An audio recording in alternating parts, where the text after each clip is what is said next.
here. I'm just starting and setting the context of my presentation. So just before starting, let me just put a brief context about what we are having today post-COVID. So what we know already that there has been a huge, um, uh, I hope my screen is well. Yeah. So today, in today's world, there is a sudden push on digital transformation, bringing more and more business online, and a lot of emerging technologies which are emerging and helping the business and governments to fast track their digital transformation, as well as remote working was also a paradigm, or you can say a normal. Today's normal, where most of the employees tend to work remotely and performing the business and transactions working remotely. Another factor nowadays, the smartphone penetration in the last 2 decades, where most of the business are going toward mobile first technology. And last but not the least is the COVID-19, we all know, has provided a sudden shift where all the business workforce has moved remote. And center of all of this is the identity, which is the crucial part of performing all these transactions, businesses, and transformation which is happening safely. So it's very important to identify the right person or the right user to perform that action.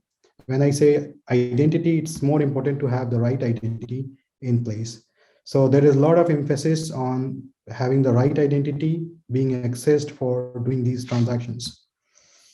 When we talk about the digital identity approaches across, we divide it mainly the type of identity people are having or the users are having in 4 quadrants. Mainly, it would be like government-based, which will be issued by the government and can be used within government system or across the government system for federation. Then we have the commercial or business identities, or the identities issued by financial institutions, or you can say the identities which are issued for a particular ecosystem within that organization. So in government, mainly we have existing government issued smart card before digital identities, which are the physical card as well as the smart card, which are having a mobile based or PKI based solutions. Then we also have government issued digital identities, which are mainly using smartphones or some other technologies, emerging technologies, to have those digital identities handy with the users. Then we have commercial digital identities mainly issued by the banks or financial institutions, which can be accessed within the ecosystem or across the ecosystems.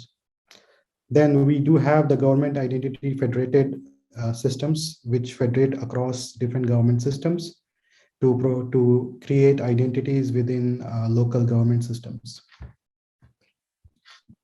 Then we also have the commercial identity federated, that means issued by one commercial entity and used or consumed by other commercial entity as a federation. And then we have a final commonality between sharing the identity between government and non-government entities through the federation. So when we talk about the ecosystems in digital identity, trending nowadays is bring your own identity, like for example, your bank IDs or telecom IDs, which you can use in different countries to use different services by proving your identity through the identities issued by these institutions. Then we have the digital ID wallets, either issued by government or non-government entities. So those digital ID wallets provide your identity within those digital wallets, which you can assert or prove yourself while consuming or registering yourself on any service. Then we do have government EIDs, which are the traditional or the old government EIDs issued for the users or citizens or residents of the country in order to access government online services as well as any other federated services. Then we do have some commercial as well as government provided in some countries identity proofing services, which relies on, like, for example, KYC services, third party, or biometric verification as a service. So this can help you to build the identity using those services. And then finally, the latest topic we are talking about, digital identity sovereignty. I may skip it for time being, and then we just move on to digital identity and challenges, what we have. So when we're talking broadly about the digital identity, uh, we segregate identities mainly in the types of the users which we have.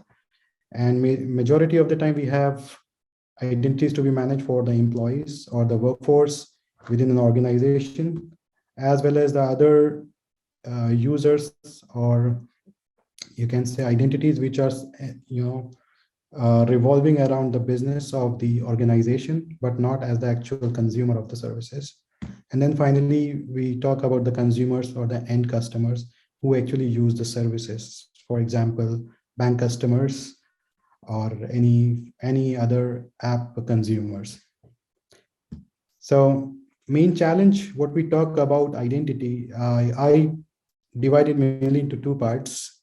One, the main aspect about identity proofing, and second is identity verification. When we talk about identity proofing, I mean mainly here about making an identity from unknown to known into a system, or you can say gaining a trust while onboarding a new user or a new entity user in the system. So when we talk about identity proofing, we can take a few examples, like, for example, you are registering first time in, let's say, a government identity ecosystem where you want to issue yourself a digital identity.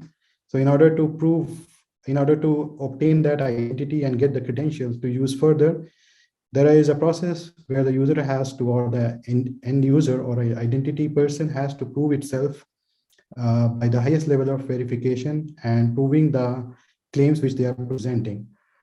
So this is like from unknown user to a trusted user into the ecosystem. Once your proofing is done, you will be issued credentials or the identity, digital identity, which you can use across different applications or systems.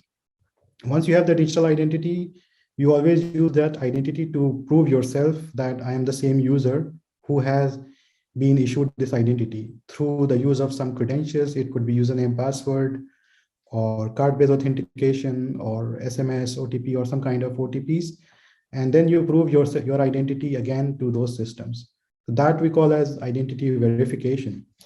So identity verification is more about giving access or re-authenticating a user whose identity is already being provisioned, or whose identity is already known to the system or to the other trusted systems. Okay, now we talk why we are going towards AI. So we talked about digital identity, what are the challenges, what are the different type of identities we have. Now, why we are converging ourselves towards AI and ML. So as we see in the traditional system, most of the time we were authenticating or identifying the user based on certain claims or the credentials which we issue to them. Once you present those credentials, we give you access. For example, we issued your username password. If you are able to successfully provide those username password, you will get access to the system. Or you pass an OTP to a registered mobile number, which you have registered with us during registration. And if you're able to successfully provide OTP, we know you are the same user. So these were the kind of traditional trust systems or trust authentication. But as we see the emerging behaviors in the technology and trends, we see there are a lot more data points than just having the credentials. Like, for example, there are a lot of user dynamics, which talks about like the location, time of the day when the user is accessing the service, or what type of application user is continuously accessing, or kind of behavior which user is already adapting across towards the system or ecosystem. So that means we have more data points. We know the user coming from which device, from which network, from which country, from what is the normal trend of accessing the system. So we have more details about the users. So these details need to be processed and used efficiently for improving the user experience in terms of authenticating or getting into the system. Then we also have a lot of environmental data about the application and the system which user is accessing, with which we collect a lot of information which can be processed and can be learned by the system to make some different decision points regarding the system access or the user behavior access. Then we have definitely historical data, which was earlier being not properly used by the system, due to lack of a lot of machine power or artificial intelligence and machine learning in place. Now, these all historical data make some sense, which can be used to create some meaningful analytics, and those analytics can be fed to learn the system, and then can be used efficiently for improving the security landscape of the systems. User behavior we talked about, it could be any type of user behavior depending on the type of industry. It could be a user behavior in terms of login behavior. It could be trend of user purchasing behavior when user is doing online, let's say online shopping or doing some online transactions. And finally, as we talked about, most of the users are truly equipped with smartphone devices. So these devices itself contain a lot of signals or data, which can be accumulated and analyzed to make some meaningful analytics to learn the behavior and provide efficient access to the users. So in short, all these data points, when they are all collected and the power of AI and ML is used, it brings more productive results and efficient results to improve the security landscape for digital identities. Now let's talk a little bit about identity theft and fraud. So identity theft, it could happen for a user whose identity is stolen by someone, or it has been given unknowingly by the user to someone. And once these identity credentials are known, it can be used either to gain some unauthorized access or to do an impersonation. So this is not limited only up to the digital identity landscape, but also once your details or informations are revealed, people can impersonate, create some kind of fake identity to prove someone, and gain the unauthorized access or some kind of account creation in a system where you have not initiated to create your account. And identity fraud, I mean, once the identity theft is done, it can or cannot have the financial benefit being taken by the attacker. But once this is used to gain some illicit financial benefit or any other benefit by using those stolen identities, it definitely it definitely goes into the financial losses state. And then it becomes a nightmare for the businesses, organization to control it, and then prevent themselves from the bad reputation once these kind of identity theft and fraud are happening to the users. So when we talk about the data, I mean, statistics from the last few years, especially around COVID, we can see a trend here. So this is something what we see in 2019, and this is done by an independent organization which is doing a research from last 10 years, especially on the identity fraud loss, and they calculate this in USD billions. If we talk about 2019, it is just before you can say a pandemic was about to start. So it was around 16.9 USD billion dollars fraud loss, which was happening in 2019, which was estimated in 2019. And you can see the surge clearly once this pandemic occurred and everything moved to the remote working and remote and online business. This trend has significantly, or you can say tremendously, increased to 56 USD billion dollars.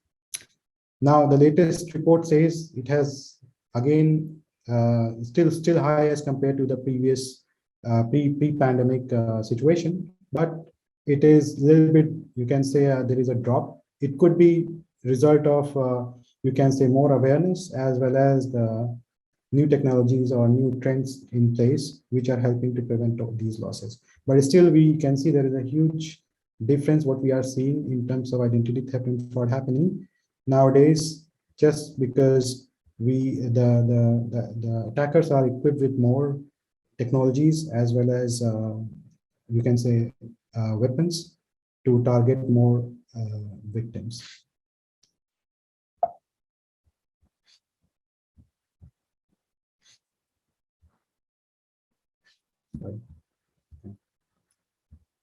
Okay, let's talk about some industries which are affected by identity theft. So we'll be talking some major main industries which are targeted by the attackers in order to perform this identity theft. Topmost, we can start from left to right here. Topmost is the financial industry for sure.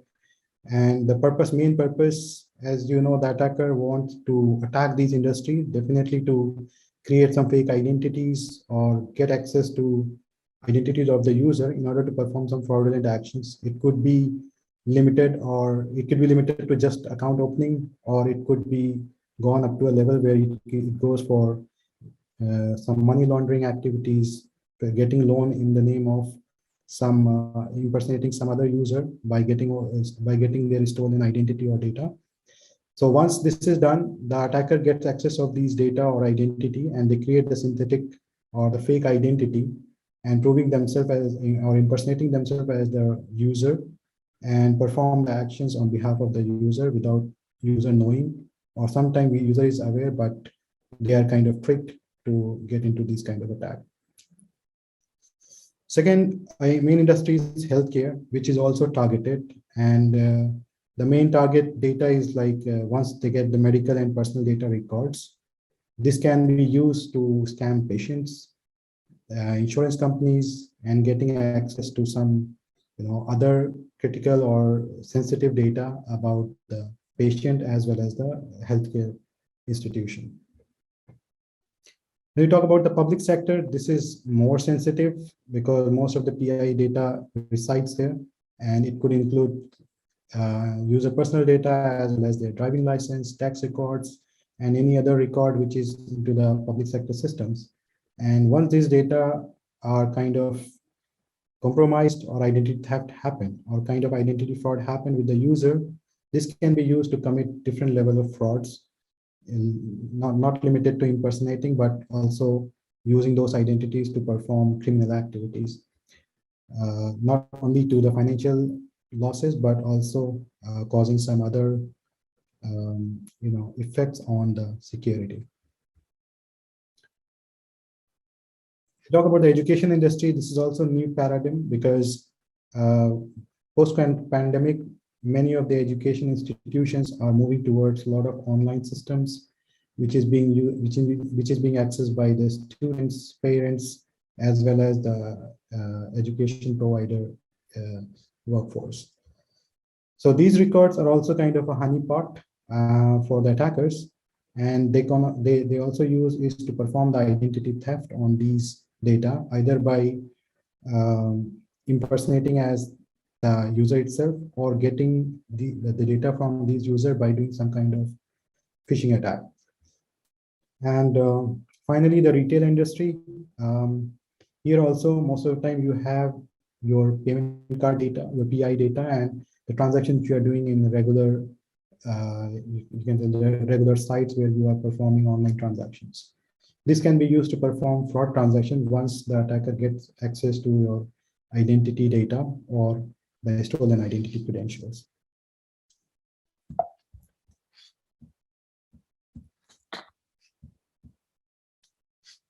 Okay. Well, we'll talk how AI helps to combat these identity theft, fraud, and digital identity security. So first and foremost, we have advanced analytics, because with the help of AI, you can perform more analytics on the data, which was not possible, humanly possible. And with the advent of these technologies, we can perform large analytics on the huge data which is being available and to be processed. Then we introduced the strong identity proofing and biometric verification systems, which are also AI powered. And definitely we move to the strong authentication, where we want to authenticate the already generated identities to perform a strong authentication when they are accessing the systems or the online systems. Precise access control, this also, once it is AI powered, it provides organization more discovery as well as insights about the accesses and about what is happening within the organization in terms of employee access, any other system access, or some kind of accesses which are given without a proper process in place. It also helps in insider threat detection, because once you have these analytics, you can perform the normal versus abnormal behavior happening in the organization and can effectively know in advance if those AI ML enabled system are able to detect them. Similarly, it will help to identify the breach detection, and one can do the prevention once this analytics or the signals are in place. And finally, it reduces the financial transaction fraud by knowing the more dynamics about the users and identifying normal versus abnormal behavior.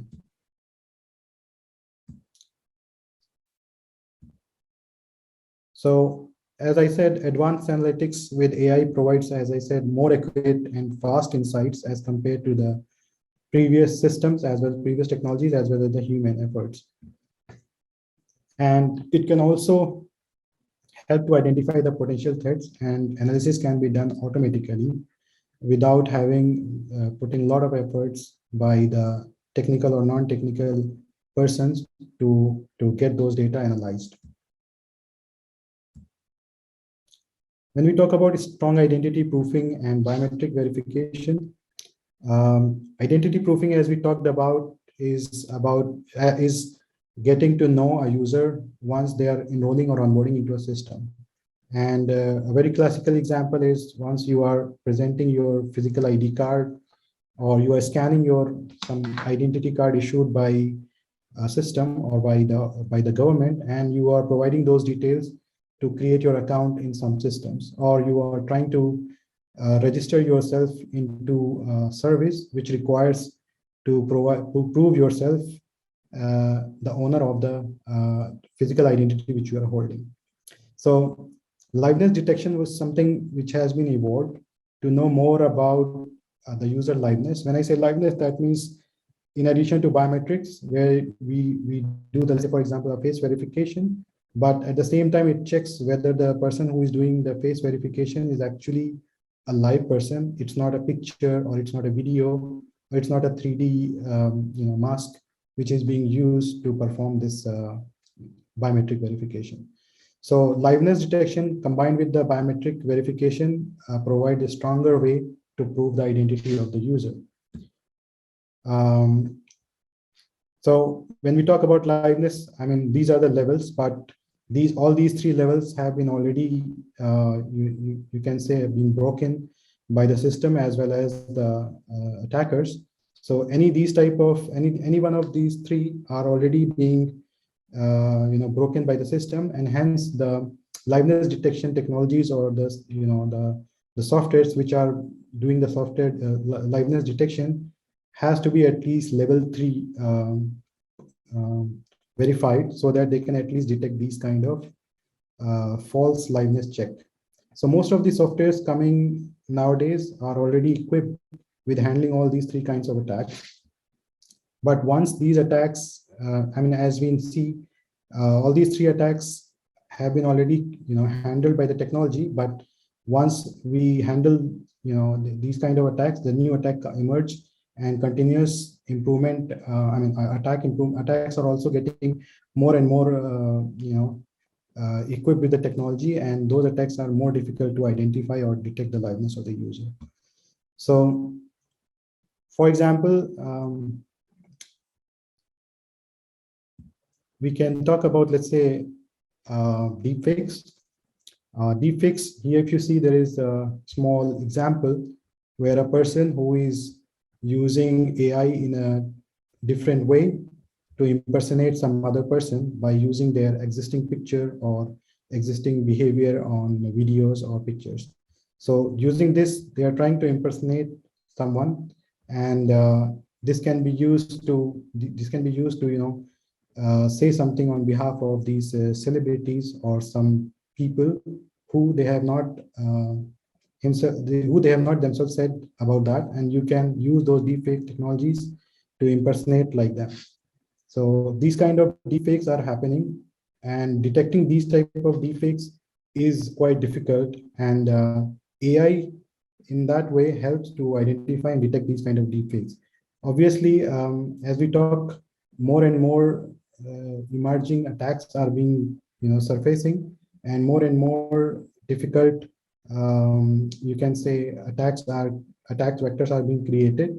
But at the same time, AI is also improving to get more and more detection of these kind of deepfakes.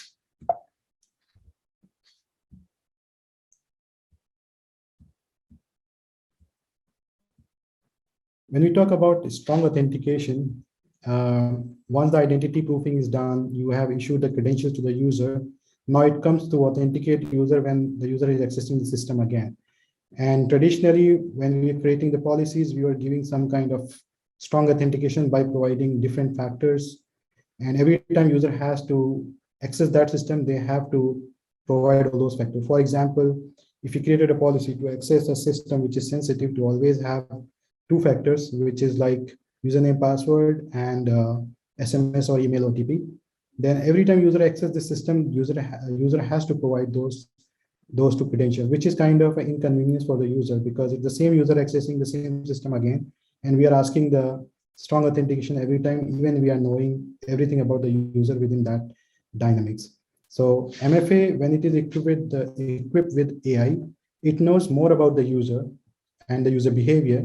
That means it knows this user is accessing the application within the same kind of behavior with the same device, as well as, let's say, within the same browser which is being used earlier. So once these kind of dynamics are there, the AI can know that yes, this user has already been authenticated with this level of trust, and then user can get access seamlessly without re-authenticating or getting challenged every time with the same kind of security controls. So this we call it adaptive MFA, not just MFA, but adaptive MFA, where the behavior is adapted, where the user security controls are adapted based on the behavior and the historical activity of the user.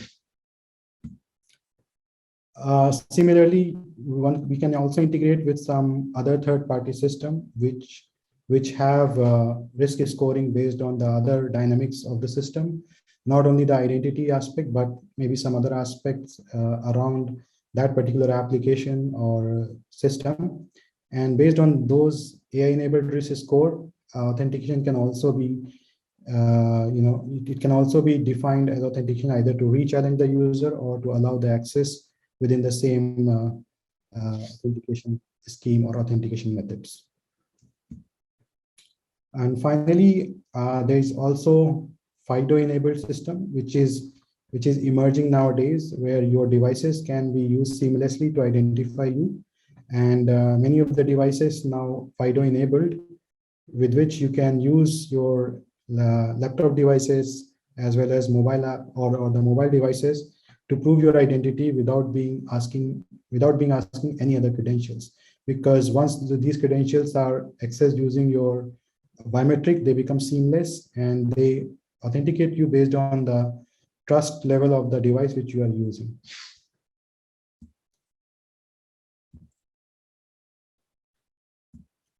We talk about precise access control and insider threat detection. Now, with the help of AI-enabled system, organizations can learn more dynamics about the policies, as well as the roles and responsibilities they are assigning to different users, to different systems. And with the help of AI, it can help you to discover what type of roles and accesses are normal and what are abnormal, with which admins can decide and tune the policies for better access control. It will also help you to detect while accessing the system about normal versus abnormal behavior. So it provides more precise access controlling and help you to detect the insider threat. we talk about breach detection and prevention. So as we said, continuous monitoring by AI and learning, it can help you to detect the breach in advance. Once all these data points in place and analysis being done by these AI systems, it will help you to detect the breach in advance, and accordingly the prevention can be done or the action can be taken. Finally, as we talk about reduction in the financial transaction fraud, because with the help of AI, you know the user purchase behavior, and you also know the other dynamics and nature of the transaction. And based on that, you can prevent or you can stop a particular fraud transaction, or you can re-challenge user to prove strongly so that those kind of transactions can be performed safely. Finally, we are going to put some final thoughts on whether AI is both boon and or curse. So when we talk about AI, it's actually both-sided. It's a double-sided sword, you can say. So there are many examples where AI is being used purposely or unpurposely to perform some kind of activity which has actually harmed the systems or harmed the systems. Harm the application as well as the system. Like for example, one of the example is insidious bias, and one of the example is Amazon had to scrap actually a resume screening tool, which has learned actually to discriminate a particular type of resume based on the gender. And it is more, you can say, it learned mainly from the human behavior and the way it was working already into the system. It learned it, and then it learned in a way which was biased already. Then there are also some unpurposed glitch. One of the example is one of the hospital. They were using AI to screen the X-rays to detect the pneumonia. And during the course of action and after a particular amount of time, the AI system learned that the reports coming in from a particular hospital or region of the hospitals are more prone to the pneumonia. And then finally, for the what system has learned, it started screening the X-rays based on the hospital rather than the data of the X-ray itself. So this is one of the example of unpurposed glitch. Thankfully, it was noted by one of the admin itself, and once it is identified, it was rectified and then tuned accordingly to work correctly.